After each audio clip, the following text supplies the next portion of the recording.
अष्टमी के दिन कन्याओं का भोजन कराओ या नवमी के दिन कन्याओं का भोजन कराओ। पर देवी भागवत तो कहती है, देवी भागवत तो वर्णन करती है कि पहले नवरात्रे से लेकर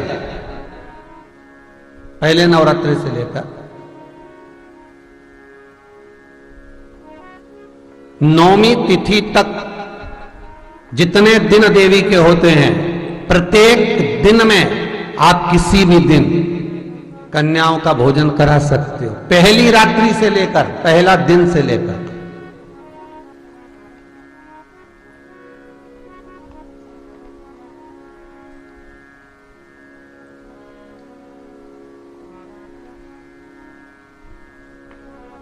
नवरात्रि मालूम है कब से लगती है? आप लोगों को ज्ञात होगा ना, नवरात्रि कब से लगती है? अमावस्या से कि एकम से? अरे जितने लोग सुन रहे हो जरा बोलो तो भाव से। अमावस्या से लगती है कि एकम से लगती है? तो सब लोग कहेंगे महाराज जी पड़वा से लगती है, एकम से। पर देवी भागवत कहती है अगर एकम से लगी तो नवरात्रि पूर्ण कैसे हुई? एकम का दिन लगी तो एकम के दिन की रात्रि, फिर दूज के दिन की रात्रि, तीज के दिन की रात्रि, चतुर्थ दिन की रात्रि, पंचम दिन की रात्रि, छठे दिन की, सातवें दिन की, आठवें दिन की, नवें दिन की रात्रि। पर नवें दिन तो सुबेरे पूजन करके, यज्ञ करके, अनुष्ठान करके देवी को विसर्जन कर दिया, फिर नवरात्रि पूर्ण कैसे हुई? नवरात्रि की पूर्णता होती है अमावस्या की रात से गिनी जाती है। कौन से दिन से गिनते हैं? अमावस्या की रात्रि, फिर एकम की रात्रि, फिर दूज की रात्रि, ऐसे गिनते गिनते अष्टमी की रात्रि तक और नौमी के दिन सुबह तक या दोपहर तक या शाम तक, जब तक आप यज्ञ ना करें तब तक ये 9 रात्रियां पूर्ण गिनी जाती हैं महाराज देवी भागवत के हिसाब से। पूर्णता में गिनी जाती। अब हमने कन्या भोजन का जो क्रम बनाया, अष्टमी के दिन करा देंगे, नौमी के दिन करा देंगे, इसके विठ्ठल को, पांडुरंगा को भजते हैं हमारे यहाँ। हाँ, हम इनको भजते हैं तो जवारे नहीं बोते ना, ना। पुष्टि मार्गी है, ठाकुर जी की सेवा करने वाला है, उसके यहाँ भी ये 9 दिन जवारे बोए जाते हैं। रामानुज संप्रदाय से जुड़ा हुआ है, नारायण की पूजन कर रहा है, उसके घर में भी जवारे बोए जाते हैं। पांडुरंगा हरि विठ्ठल की उपासना कर रहा है, उसके घर में भी जवारे बोए जाते हैं। जवारे का महत्व हमारे यहाँ शास्त्र कहता है। क्या महत्व है उसका, क्या फल है उसका? महाराज, जब देवी माता ने दुर्गा भवानी को पंचायत में बुलाया गया, शिव पंचायत में मां दुर्गा बैठी हुई है, और शिव पंचायत में जब दुर्गा भवानी बैठी, उपद्रवियों ने उपद्रव मचाया, अहंकारियों ने अहंकार मचाया, असुरों ने, राक्षसों ने हाहाकार मचाना प्रारंभ करा। तब उस समय पर देवाधिदेव महादेव माता पार्वती को देखकर, दुर्गा भवानी को देखकर मुस्कुरा रहे थे।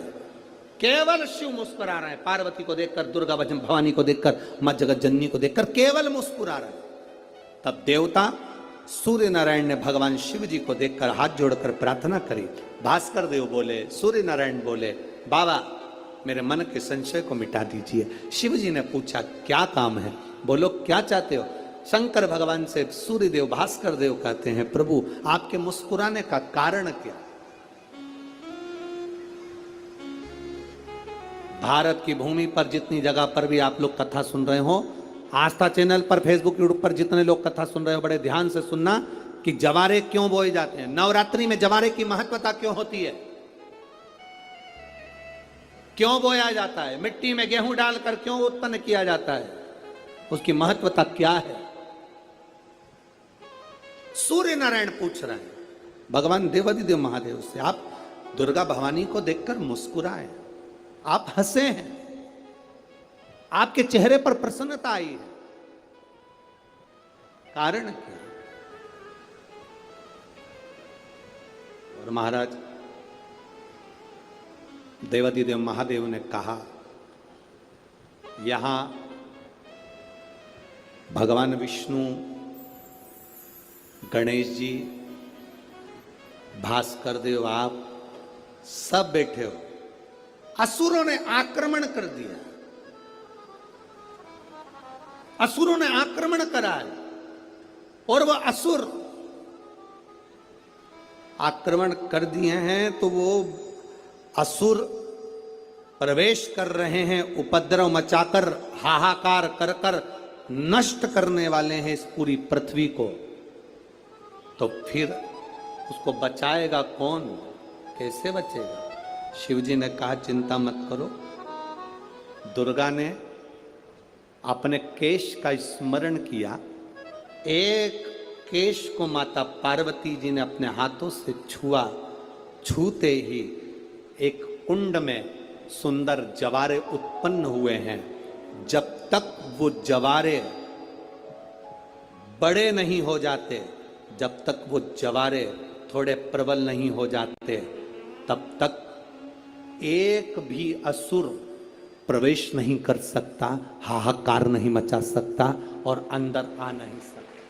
शिव महापुराण की कथा कहती है जवारे जिसके यहाँ बोए जाते हैं, जवारे का, आप लोग कहते हैं कहीं पर देवी जी बैठी हैं, किसी के यहाँ मिट्टी की मूर्ति आई 21 फीट की, 41 फीट की, 15 फीट की, 10 फीट की, 25 फीट की देवी जी की प्रतिमा स्थापना हुई।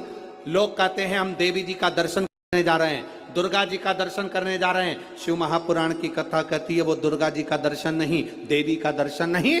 नवरात्रे में जहां जवारे बोए जाते हैं वहां मात्र आप पांव रखते हैं तो अपने घर में से क्लेश दूर हट जाता है, अहंकार दूर हट जाता है, अभिमतता दूर हट जाती है, तकलीफें दूर हट जाती है। जिसके घर में जवारे बोए जाते हैं